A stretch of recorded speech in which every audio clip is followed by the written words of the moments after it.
Après l'annonce par Françoise Nyssen de la disparition prochaine de France 4 de la TNT, les premiers intéressés par le canal 14 occupé par la chaîne commencent à se faire connaître. À peine la mort de France 4, sur la TNT, annoncée, la guerre pour le canal 14 année déjà commencé. La ministre de la Culture et de la Communication, Françoise Nyssen, a annoncé lundi 4 juin la fin de la diffusion de la chaîne sur les ondes hertziennes, aiguisant les appétits des principaux acteurs de l'audiovisuel. Si vous ne comprenez pas pourquoi ce dossier est si stratégique, voici un petit résumé. Pourquoi le canal 14 va-t-il être libéré? Françoise Nyssen a demandé à France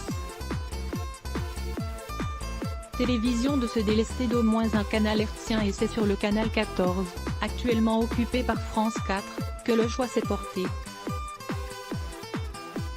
La chaîne du groupe audiovisuel public, qui attirait aux alentours de 2% d'audience, va donc cesser sa diffusion sous sa forme actuelle après plusieurs changements de formule.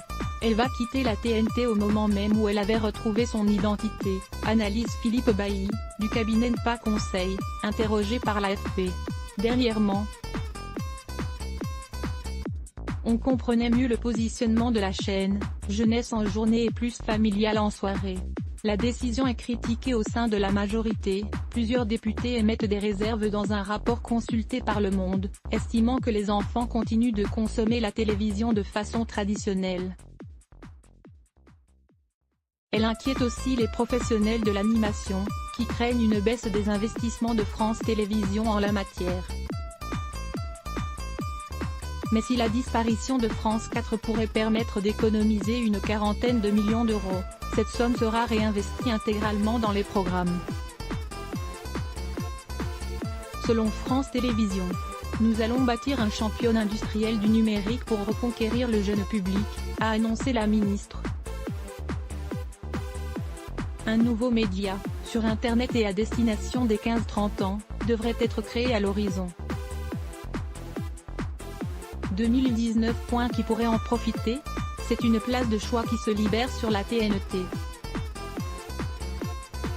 Entre la chaîne parlementaire, LCP, la 13, et BFM TV, la 15, le canal 14 fait déjà des envieux. L'État pourrait récupérer le canal et offrir la place vacante à la petite dernière, la chaîne France Info, notre déclinaison télévisuelle, actuellement diffusée sur le canal 27. Sa place sur la TNT est un réel handicap, reconnaissait Françoise Nyssen dans Le Monde, lundi 4 juin. Si le scénario se réalise, France Info se retrouverait donc juste avant ses concurrentes, BFM TV, 15. et CNOU, 16.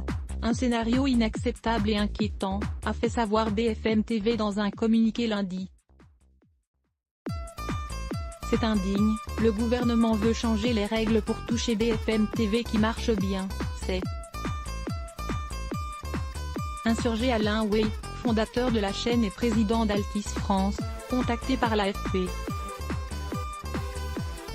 La chaîne d'information en continu suggère plutôt de décaler les chaînes d'un numéro. BFM TV récupérerait donc la 14, tandis que numéro 23, la 22 et Chérie 25, la 24. Au final, il va décider. C'est au CSA que revient la dure tâche de trancher le dossier. Le Conseil supérieur de l'audiovisuel pourrait décider de réattribuer, de façon inédite, ce numéro à France Info. En effet, les numéros de chaîne avaient jusqu'à présent été attribués par tirage au sort. Au passage, le retrait d'une chaîne de la TNT pourrait permettre à France Info et à LCI d'émettre en haute définition, comme leurs concurrentes, rappelle Le Parisien. Le CSA a tout de même également la possibilité d'ouvrir un appel à candidature pour la création d'une nouvelle chaîne. À lire aussi sujet associé.